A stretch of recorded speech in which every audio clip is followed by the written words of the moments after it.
You know what I hate about like those Apple YouTubers and a lot of like these vloggers, content creators, you know, they keep buying LACIE hard drives. They keep buying them like they're made of magic dust or something. No, they aren't. They're just external hard drives. They're just normal drives in normal enclosures living normal lives. That rhymes. That was intentional. I'm good at rhyming. I used to write raps. I don't anymore. I write screenplays. Let's talk about buying external hard drives and choosing the right external hard drives and why LACIE drives just aren't worth it. Okay? I'm very tired. It's 5 a.m. I've got work later. External drives. I've had many in the past. My current one is this 5TB Seagate Backup Pro Plus. I'm going to try not to drop it. It's got a lot of important footage on it that isn't backed up. Shh. Don't tell Linus Tech Tips. He'll come beat me up. His wife is Singaporean, by the way. But essentially, choosing the right external hard drive isn't very hard. Fundamentally, every single external hard drive is designed mostly the same. It's a SATA to USB 3.0 adapter.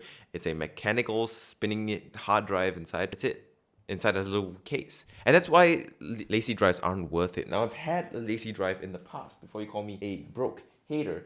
I've had one in the past. I'm going to go get it. I've had a LACIE drive in the past, this Porsche design one. But it broke when my now deceased cat, rest in peace, Taro, pushed it off the table and it landed and it died. The core of it, at the base of it, a LACIE hard drive is just a Seagate external drive. It's the same as any other Seagate external drive. Sure, it has a fancy metal casing to it, but apart from that, it's the same thing. It's still a spinning mechanical hard drive that it has the same proneness, same vulnerability to shocks and bumps. And the moment you drop a LACIE drive, it's still gonna break even if it's your rugged drives. At its core, it's just a mechanical hard drive in a case with an adapter that you plug a cable to.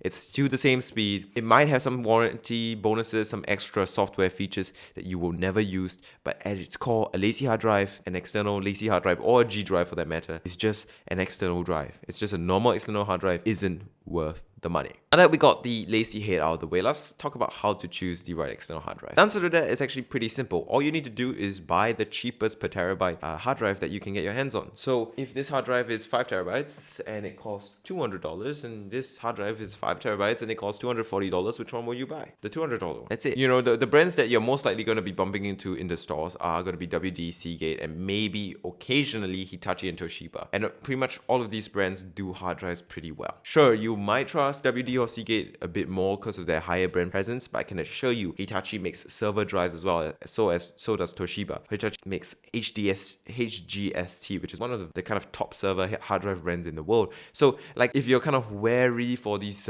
brands that you haven't really heard of making hard drives, don't worry. They're mostly quite fine. How do you choose, what external drive? I think the answer is very simple. Just buy the biggest drive you can inside your price range. If you have $150, just spend $150 and get whatever has the biggest capacity. I think most of the features in hard drives are kind of redundant and pointless. And all the warranty and stuff, it's not very important. And if you're someone who really cares about how their drives look, then get something that looks better. Pay the extra premium for something that looks nice. Just don't spend the extra $100, $200 per terabyte just because it's a LACIE drive. It isn't going to be worth it. Just get something simple. Just get something that gets the job done, because every single hard drive, every single external hard drive should be treated the same way.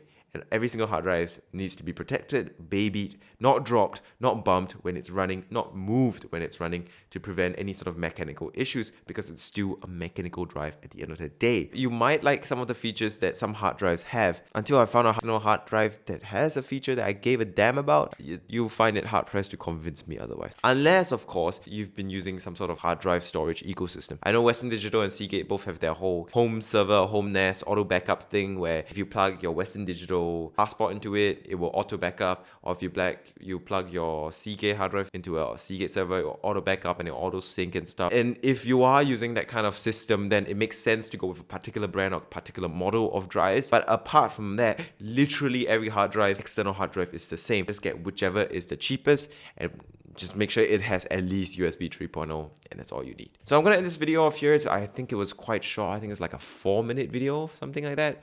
I'm going to end it off here because there really isn't much to talk about with external hard drives, since it's a very simple topic and it is a very, straightforward thing. Just get the most value for your money by getting the largest capacity for your money. As to the question of how much capacity do you need, you can never have enough storage. Just get whichever you can afford. But yeah, seriously, I'm just gonna end the video off here. Did I miss out on anything? Tell me in the comments. I would like to know your ideas and opinions about LACIE drives and all this stuff. I'm gonna end this video off here though, so thank you guys so much for watching. I'll see you guys in the next video, which is coming tomorrow. I know I didn't upload yesterday, which kind of meant I failed the daily uploads, but no worries. I wasn't feeling too good yesterday. I'm back now.